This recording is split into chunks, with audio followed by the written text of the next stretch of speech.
ସକାଳ 10ଟା ସମୟରେ ରିଷ୍ଟି mobile unit ଓ Sonepur gang ମିଳିତ ଭାବରେ ତରଭା ପାଖରେ ଅବକାରୀ ପହରା କରୁଥିବା ସମୟରେ ଦ୍ରୁତ ଗତିରେ ଯାଉଥିବା ଏକ ଅଶୋକ ଲେଲ୍ୟାଣ୍ଡ ଟ୍ରକ୍କୁ ସନ୍ଦେହରେ ଅଟକାଯାଇଥିଲା। ଗାଡ଼ିକୁ ସର୍ଚ୍ଚ କରିବାକୁ ସିକ୍ରେଟ୍ ଚେମ୍ବର 4 ଗୋଟି ଜରି ବସ୍ତାରେ ପ୍ରାୟ 84 କେଜି ଗଞ୍ଜେଇ ବାହାରିଥିଲା।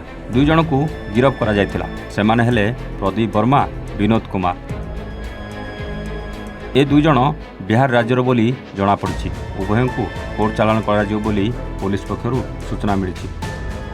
ଆଜି ସକାଳ 10 ଘଣ୍ଟା ସମୟରେ ଆମର ସୋନପୁର ଡିଷ୍ଟ୍ରିକ୍ଟ ମୋବାଇଲ ୟୁନିଟ୍ ଏବଂ ସୋନପୁର ରେଞ୍ଜ ମିଳିତ ଭାବରେ ତରଭା ପାଖରେ ଅବକାରୀ ପହରା କାର୍ଯ୍ୟ କରୁଥିବା ସମୟରେ ଆମେ ଗୋଟେ ଦ୍ରୁତ ଗତିରେ ଯାଉଥିବା ଗୋଟେ ଅଶୋକ ଲେଲ୍ୟାଣ୍ଡ ଟ୍ରକ୍କୁ ଅଟକାଇଲୁ ସନ୍ଦେହରେ ଏବଂ ଏଥିରେ ସର୍ଚ୍ଚ କରିବାରୁ ଗୋଟେ ସିକ୍ରେଟ୍ ଚେମ୍ବରରୁ 4 ଗୋଟି ଜରି ପ୍ୟାକେଟ୍ରେ 84 କିଲୋ ପରିମାଣର ଗଞ୍ଜେଇ ବରାମଦ କରି ଜବତ କରାହେଲା ଏବଂ ଉଭୟ ଅଭିଯୁକ୍ତ 2 ଜଣ ଅଭିଯୁକ୍ତ ଥିଲେ, ଜଣେ ପ୍ରଦୀପ ବର୍ମା ଏବଂ ଅନ୍ୟ ଜଣେ ବିନୋଦ କୁମାର, ଉଭୟ ବିହାର ଅଞ୍ଚଳର ଏବଂ ସେ 2 ଜଣଙ୍କୁ ଆରେଷ୍ଟ କରାଯାଇଛି ଏବଂ ଆସନ୍ତାକାଲି ସେମାନଙ୍କୁ କୋର୍ଟ ଚାଲାଣ କରାହେବ।